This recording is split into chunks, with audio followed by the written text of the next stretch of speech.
The doll was hanging from the tree when we arrived. I remember that clearly, because it was the only doll on the entire island that looked new. Clean dress, clean face, no dirt, no cracks. And when I asked the boatman who had put it there, he didn't answer. He just stared at the doll. Then he looked at me and said, "That's not a doll." I laughed. I thought he was trying to scare us. Then he whispered, "That's the girl." I stopped laughing, because hanging around us were hundreds of old dolls, but that one was the only one with its eyes open, and it was looking directly at me. I didn't know it then, but that was the moment the island noticed I was there. I'd come to Xochimilco with my friend Daniel because we'd heard stories about the island of the dolls. I'd seen photographs online, hundreds of dolls hanging from trees, some missing limbs, some with their faces almost completely destroyed, others so old they barely looked human anymore. It looked disturbing in photographs, but standing there in person was different. The island was much quieter than I expected. Our boatman, Miguel, barely spoke as we approached. I asked him how long he'd been bringing people there. He said, "Long enough." Then I asked him if the stories were true. He looked toward the island. Some of them. That was all he said. We stepped onto the wooden dock. Daniel immediately started taking pictures. I walked toward the trees. That's when I saw the doll, the new one. White dress, black hair, perfect face, and those eyes. They weren't painted like the others. They looked real. I took a picture. The flash went off. For a fraction of a second, I thought the doll had blinked. I laughed at myself. "You're getting nervous already," Daniel said. I told him I wasn't. Then we heard it, a child's laugh, very faint, somewhere deeper in the island. Daniel stopped recording. We looked at Miguel. His expression had completely changed. "Was that a child?" I asked. He didn't answer. Instead, he pointed toward the boat. "We should leave." Daniel laughed. "We just got here." Miguel didn't laugh. "Now." We ignored him. I wish we hadn't. We followed the sound through the trees. The dolls became more numerous the farther we went. They hung from branches. They sat on broken chairs. Some were nailed directly to the walls. Everywhere I looked, there were eyes. Some glass, some plastic, some completely empty. Then the laughter came again. Closer. We reached a small clearing. There was nobody there, just a wooden chair and a doll sitting on it. I raised my camera. The screen went black. Not the camera, the entire screen. Then it came back. The recording had stopped. I looked at Daniel. His camera was still working. "Did you hear that?" he asked. "What?" He replayed his recording. At first I heard nothing. Then the child's laughter, clearer than before. And underneath it, a whisper, a man's voice, very quiet. 3 words. "He's here now." Daniel looked at me. "Who?" I didn't answer, because I suddenly noticed something hanging behind him. A photograph, old, yellowed. I pulled it down. It showed the island, the exact clearing we were standing in. The same chair, the same tree, the same dolls.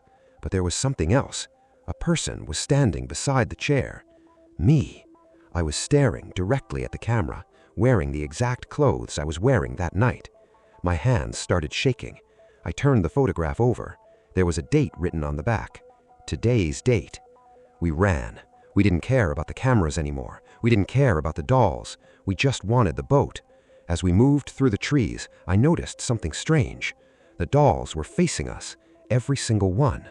I turned around. They were facing away. I looked forward again, walked 10 steps, turned around. They were facing us again. Daniel grabbed my arm. "Don't look at them." "Why?" He pointed at one. It was the doll I'd photographed when we arrived, the new one. Except now, it wasn't wearing the white dress. It was wearing my black jacket, the same jacket I was wearing. I looked down. My jacket was still on me. I touched the doll's sleeve. It was warm. I pulled my hand away. The doll's eyes moved, just slightly, toward me. Daniel screamed. We ran. When we reached the dock, Miguel was standing there. We were both relieved, until I saw the boat.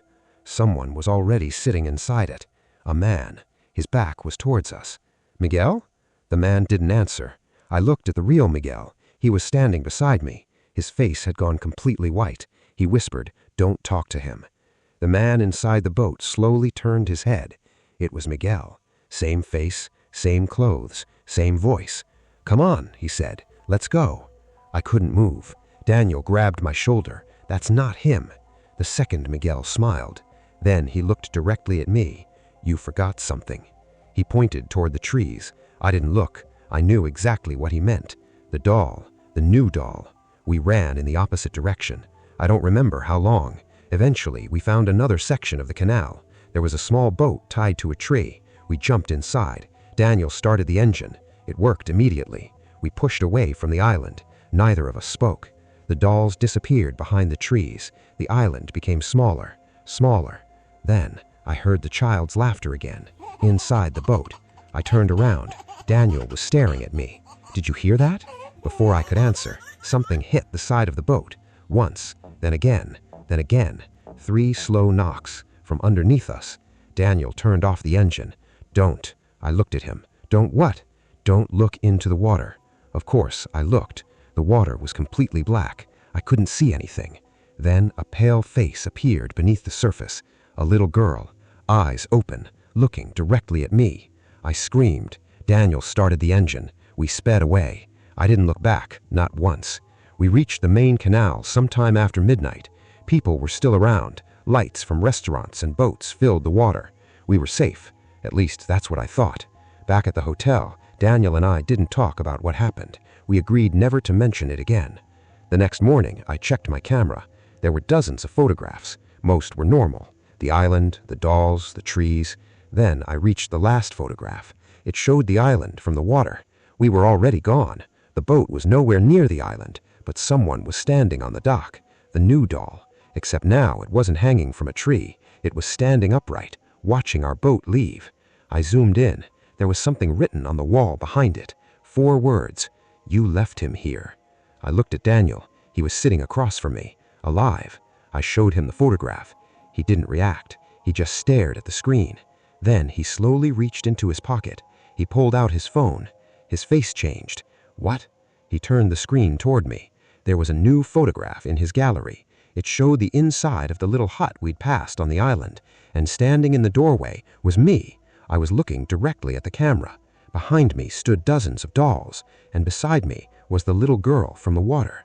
Daniel looked at me. "How did you get back there?" I couldn't answer, because I knew I hadn't. Then my phone vibrated. A new notification appeared. Photo received. I opened it. It was a picture of Daniel, standing alone on the island. He was staring at the camera, and behind him, the new doll was hanging from the tree, wearing his clothes. The timestamp said, "Tomorrow, 11:17 p.m." I looked across the room at Daniel. He was still sitting in front of me, but he wasn't looking at me anymore. He was looking at the window and smiling. I followed his eyes. There was nobody outside. Then I heard it again, a child's voice right behind me, very softly. "You forgot your doll."